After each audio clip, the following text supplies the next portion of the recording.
Tell me when you're ready in the back.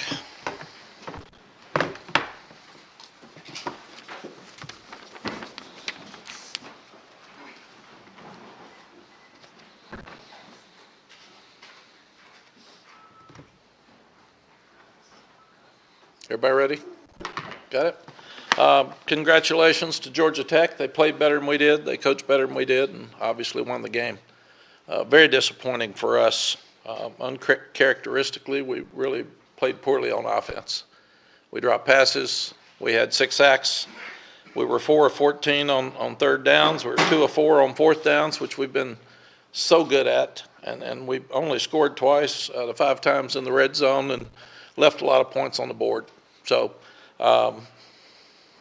give them credit. They were 8 of 15 on third downs, 3 of 3 in the red zone, and kept the ball about 35 minutes. So I didn't do a good job. I didn't have them prepared. I thought we were mature enough to play in what would be called a trap game. I thought we were beyond that after Virginia, but we obviously weren't. So I thought we did a poor job preparing them and didn't play well enough to win. Kept coming back, kept hanging in there, but just didn't make plays. Questions? What can we learn from succumbing to the trap game? You learn what we say every day. It's not who's got the best team, it's who plays the best on Saturday. And you look at scores every week, and you see things happen like this, and you just don't want to be one of those. And we obviously are. Josh Downs pretty upset, visibly, obviously after the drop, and then, the sidelines when the first to go off the field. And I think anybody can empathize with that. But did you talk to him? What did you think of how that ended? I haven't been able to talk to any of them. I told them about what I just told you, and told them to stay out of trouble tonight and be safe and get some sleep and get ready for NC State. So all of us are disappointed, and he's a competitor, and obviously the whole team's very disappointed. What would you say to them? I'd say you're one of the best players we've got, and you're one of the main reasons we've got 9 wins, so get your head back up and start working on next week. And you got off to a great start, 17-0 up. What changed? Can you put your finger on what happened? Yeah, we didn't score touchdowns in the red zone. We left 14 points on the board, off the board in the first half, and then they go down and score very easily right before the half, and we don't with enough time to come back and score, and then we don't score the first drive of the third quarter, and they come down and score very easily.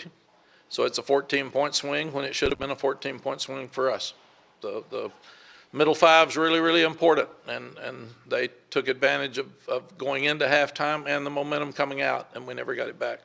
Do you feel like, were you impressed at all by the defense's ability to kind of stay mentally tough and stay tough out in the field? Stop Yeah, the run? at times we played the best defense we've played. That's what's sad about us not playing as a team. We haven't played as a team all year. We've played quarters. We don't play games. So it's very disappointing. Was Drake a bit off? And if he wasn't, what else was the problem there? I think our whole offense was off. You have a, 75-yard, 60-yard run call back for a guy that runs over Bryson Nesbitt, and it's thrown really, really late. You have a drop touchdown pass. You have another drop pass that they end up saying it's they thought it was a fumble, a catch and a fumble, and then they rule that one off. It was a night where not one thing happened for us good offensively. I always get afraid when you score on the first play of the game, everybody relaxes and thinks that, hey, we got this. And I hate it. And it sounds foolish, but I hate it because for an immature team, a young team like ours, you can get complacent fast. And I thought that's what happened. Tonight we were.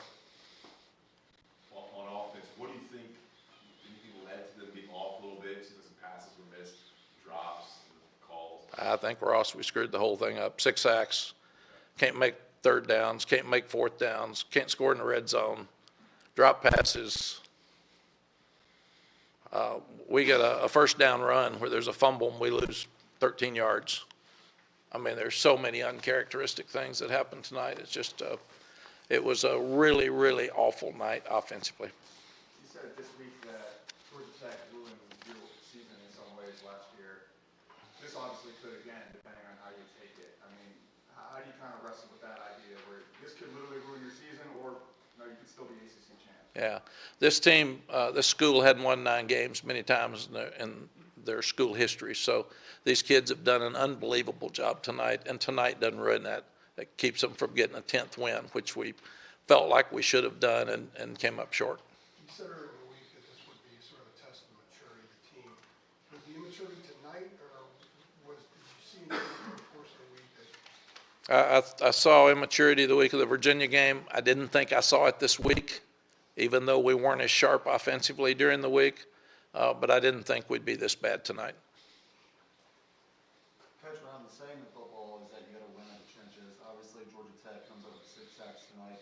How do you go back to kind of reevaluate the team ahead of a short week against NC State? Yeah, sacks are an easy thing to say and a real hard thing to evaluate till you watch them. Did the quarterback hold the ball too long? Did Georgia Tech change up a coverage and there wasn't anybody open? So we'll look at all those tonight, but it's hard to say. You can't blame the offensive line with 6 sacks. Plus, we didn't run the ball well. We had some good runs. I thought, to put it bluntly, we had some good plays tonight. We didn't have a good offensive team. We were very, very inconsistent.